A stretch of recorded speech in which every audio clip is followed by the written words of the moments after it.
Good afternoon, everyone. I want to talk to you about the situation at the Department of Education. I want to start by putting things in perspective. First, very personally, my kids, Kiara and Dante, went to New York City Public Schools from pre-K through 12th grade, got a great education. Thanks to our educators here in our school system, nothing matters more to me than the kids in our school system and the success of our schools. And we have devoted this administration to making our schools better. Our number one priority, you all know, was the pre-K initiative in the first term. We're continuing that with the 3K initiative and the entire equity and excellence agenda. And that agenda will continue on. And we will have a great new chancellor to do that good work. I want to talk to you about what happened today, and I will say that I think, like many of you, I was very surprised by Mr. Carvalho's decision. I thought we had found the right candidate. We had an extensive nationwide search, as a lot of you reported when the announcement was made, a candidate who was very impressive and had done a lot of good work in Miami. I had offered Mr. Carvalho the job, and Dean Fullahan had follow-up conversations over a week ago, and he had accepted. We talked to him yesterday afternoon about formally putting the information out via the Politico article. He agreed on a phone call with Eric Phillips and I spoke to him again last night. I think it was around 8 o'clock. And we discussed the next steps for his announcement here in New York City. So you can imagine how surprised I was to get a phone call from him a few hours ago. I've been doing this work a long, long time. I've hired a lot of great people. I'm very proud of the people who serve in this administration, and a lot of people I've hired before that never have had a situation like this before. But look, we move forward. Our nationwide search has resumed. We have been immediately reaching out to candidates, and we'll continue the search, and we will have a new announcement soon as we continue the transition at the Department of Education so we can move forward. I'm very confident in our school system. I'm confident in our teachers. I'm confident in our principals, all our educators, and all our staff. They have been outstanding, and they will continue to be. Let me also tell you, I spoke to the Chancellor. Chancellor will be continuing her role till the end of March, and I want to thank her, of course, for all she has done for the city and all she will continue to do. So the bottom line is, what makes this school system great is our educators, our parents, everyone who is a part of this school system will continue to do good work, and we will have a new chancellor soon. With that, I welcome your questions. Aaron. Can you tell us what the conversation was with Steve today, how he conveyed his decision to you and what you may have said to him? He called me during a break in his board meeting and expressed trepidation and concern and, second thoughts. I obviously reiterated to him that he had already accepted the job and we had put it out publicly with his agreement. And, we had a couple of different conversations, and he kept saying to me he didn't think he could take it after all, and that was his ultimate decision. David? Where were you today when you received that call? What were you doing? What kind of meetings were you having? I had a meeting at Gracie Mansion and then was about to start a follow-up meeting on that, and the first call came in. And what was the nature of the meeting? We're having a meeting about the plan to close Rikers Island. Yes? Mr. Mayor, Carvalho went out of his way to say kind and complimentary things about you as a great leader and a progressive voice, and yet your press secretary, Eric Phillips, tweeted several tweets this afternoon, including Carvalho backed out, and he was a yes for a week plus until he was a no 15 minutes ago, full of dodge. How do you feel about Phillips doing that? Look, Eric's standing about 10 feet away, and I don't mind saying this. I obviously think the world of Eric. I would not have said it that way. In the heat of the moment, I'm not surprised that people express their frustration in the heat of the moment, and that's what that was. We're all confused at what happened here. But no, look, I respect Mr. Carvalho. I wish him well. I wish the people of Miami well. we're going to move forward. That's the bottom line. Yes. Is your goal to have a new chancellor name before Chancellor Farina steps down in the month? It's just as simple as this. We're going to have a new chancellor soon. That's all I want to say about it. Go ahead. So the timeline that you're describing would indicate that at some point Carvalho told something to either his press secretary in Miami or to reporters in Miami that was either not the truth or not your understanding. Is your impression that he lied at some point? I'm not going to speculate. It's very simple. He was offered the job most of 2 weeks ago. He said yes over a week ago. He authorized the story being given to Politico. Very cool in the saddle, clear that it was time for the story to go because more and more information was starting to spread. I think he has been honest today that he did not keep his agreement. Your understanding that he changed his mind during the televised meeting, or that he went into that, you know, he indicated today that he changed his mind over the last 18 hours, he had conversations. Again, I can't speculate. I can't. Of course, if he had made the decision, he should have reached out, and I don't understand why there wasn't more of a dialogue. My last conversation with him, as I said, was about 8 o'clock last night, and all systems were go. So I can't speculate as to how his thinking evolved from there. And I'm not going to, by the way, guys, I'm just not going to do a lot of more theoretical.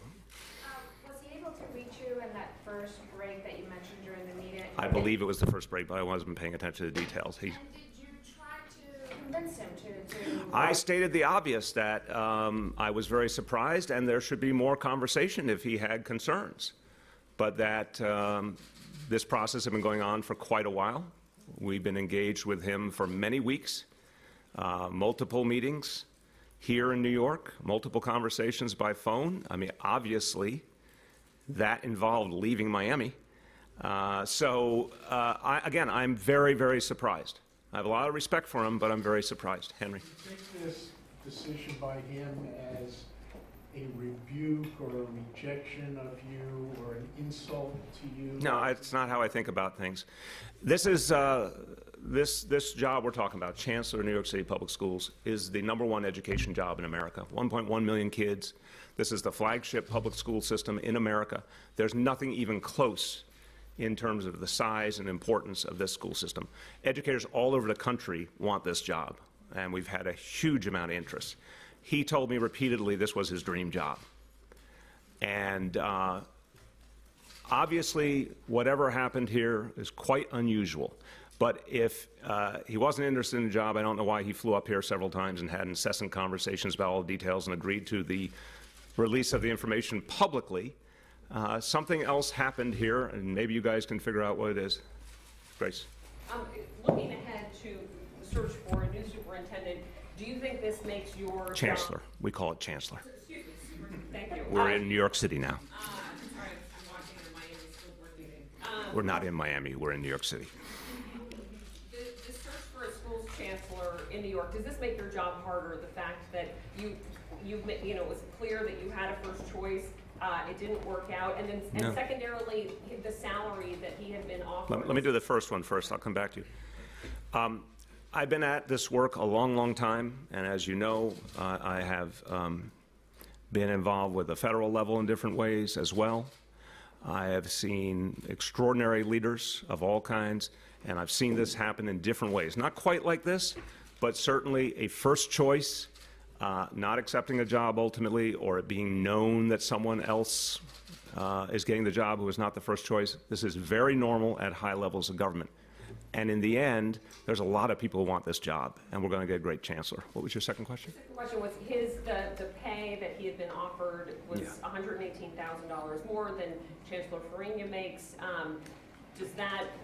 Are you going to be expected, you think, by other candidates to also offer them that same? So it's a simple equation. You know, when Chancellor Farina came in, she had an unusual situation. She had already retired. She was already receiving her pension. It was legal and appropriate for her to continue to, and the salary was pegged at the salary level it had been at previously, and we just continued that. In other cities around the country, including much smaller cities, the salary levels are much higher for the head of the school system. And proportionally, again, it's not even close. The size of this school system is so much greater than any place else perfectly legitimate for people to say, hey, wait a minute, I'm being better compensated for a much smaller school system. What's wrong with this picture? In this case, his request was for us to consider matching current salary. We thought that was fair. Who hasn't gone? Mr. Mayor, you're pretty good at keeping your temper, but did you find yourself having to suppress any sharp comments that might have been going through your mind when you heard, I mean, given all these phone calls you had, all this reassurance you had? Yeah. Rich, we've known each other a long time. I've been through a lot of things. I've seen a lot of things. I haven't quite seen something like this. Yeah, I was probably more surprise and confusion that this could happen than anything. Of course, you know, I'm really disappointed. I'm not going to get lost in the past. My job is now to move forward, and as I said, the search has resumed already.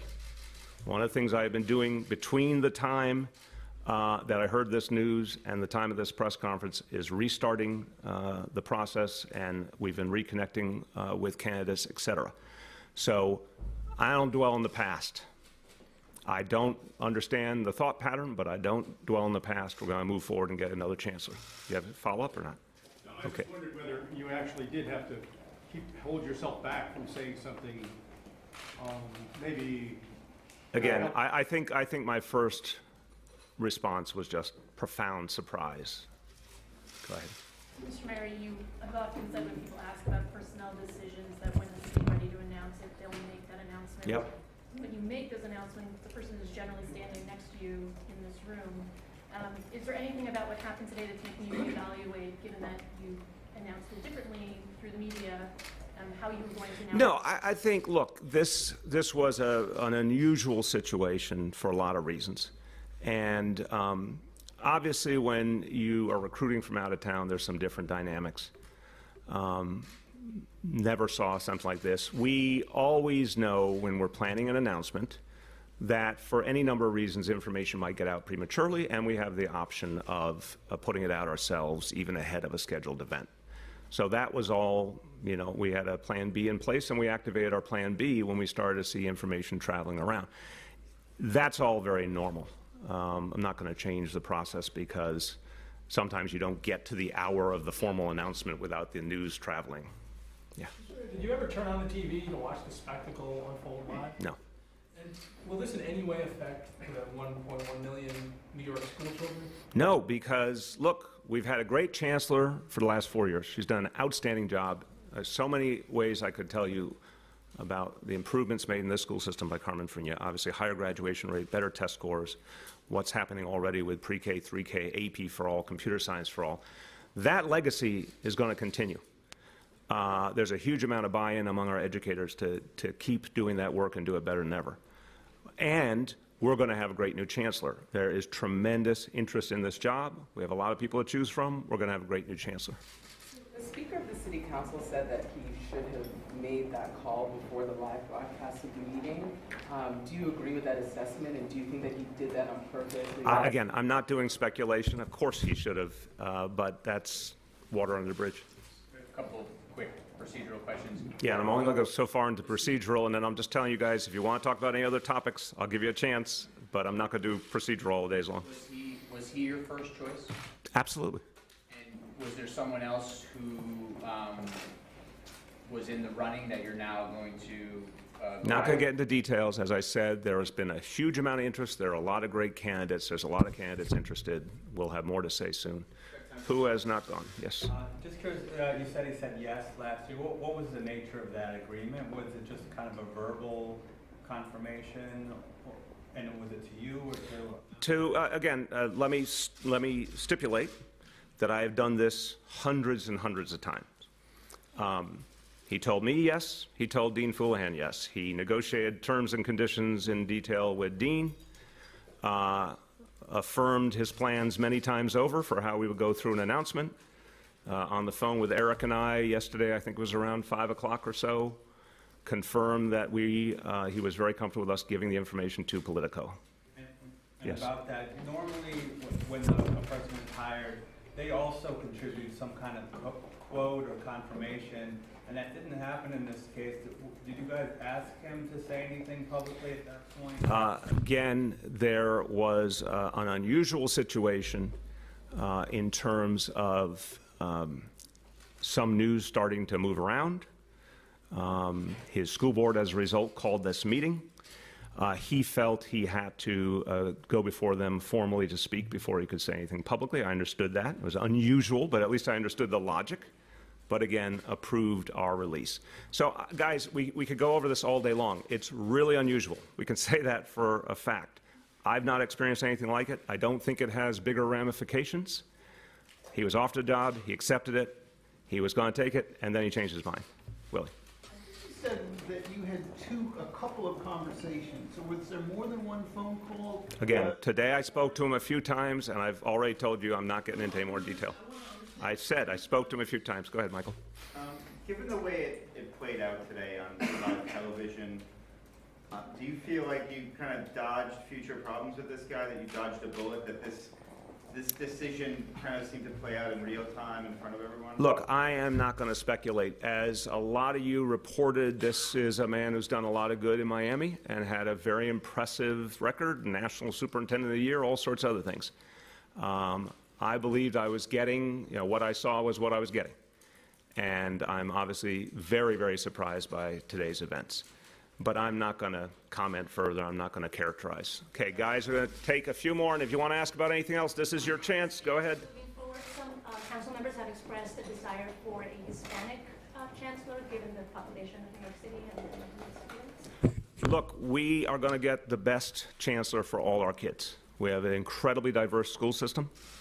We need a chancellor who understands our children, can support our children and our parents, can work with our educators, and move the school system forward. That's the bottom line. I want a government that looks like New York City. You've seen a lot of evidence of that. But this is one of the most important decisions a mayor makes under mayoral control. And we're going to get a great chancellor, and my central concern is the person who can lead us forward best and build upon Carmen Farina's legacy. See if there's anything else? No. Within moments of the announcement of the salary, the PBA issued a statement saying that the mayor's office, the city, is willing to negotiate and match salaries, and yet the city is not willing to do that with PBA. It's an entirely different situation. The leader of a school system of 1.1 million children, a job that, again, in most parts of the country is compensated at a much, much higher level for a much smaller school system, with a huge, huge budget. The budget of New York City public schools is bigger than the budget of many cities, probably a number of states as well. Let's be real. It's apples and oranges. Okay, anyone who hasn't gone yet? Hasn't gone yet? Okay, and has gone yet. Go ahead. Yes, please. Okay. I'm wondering if you saw Courtney Gross had a story on New York One about the state sending an increasing number of parolees into the city's homeless shelters. And I'm wondering, did you see the piece? Are you familiar with it? I have not seen the piece, but I have been alerted to both the problem as we've seen it started to grow, and then the specifics of the report, which was a very detailed report and a very important report by New York One. And look, every New Yorker should be concerned about this. This is exacerbating our homelessness problem. And what is happening here isn't helping anyone. The state needs to step up because, in fact, it's not only making homelessness worse in New York City, it's not helping these formerly incarcerated individuals who we want to get back on their feet. We don't want to dump them into a homeless shelter. That makes no sense. So what the city is doing with inmates in our correction system is we're doing reentry planning literally from the first day they get there. We're providing 5 hours a day of education and training. We're providing a transitional job when they come out if they've been sentenced. I don't know if the state's doing any of that. All I know is the state is dumping these parolees right into our shelters. That's not fair. The state needs to step up and give these parolees some actual support. Help them get housing, help them get a job, give them education. But why on earth would you put them into a shelter? Go ahead. Following up on the salary question, do you intend to give the person you ultimately hire the same salary you would offer to Mr. Carvalho? I think matching existing base salary is fair and is important, again, given how giant the responsibilities of the chancellor's role is. I wanted to ask you, there were some allegations about inappropriate conduct within the Bronx DA's office. I haven't seen them. I haven't seen them. I have a lot of respect for the DA. We've worked very closely with her. I have not seen the allegations. Given This back to the Carvalho thing, he has some aspirations of his own for political office. Maybe one of the reasons why he ultimately decided to stay in Florida. What do you think? How does this sort of reflect on your status nationally in the Democratic Party that someone in Florida? I don't think it does. I think it's obviously a very individual and personal decision. You'll have to ask him about that. Were you concerned about discussing matching salaries, given, I know you didn't ask him what his salary was, and his salary is public information, but given the salary history ban and the focus there on paying people for what they're... He asked for a certain level of salary. He asked if we could match his base salary. It was a perfectly fair request. Okay, last call. Going once, going twice. Rich, final word. Any present plans to vacation in Miami? Funny man, Rich. There's a lot of other great places to vacation. Thank you. Take care.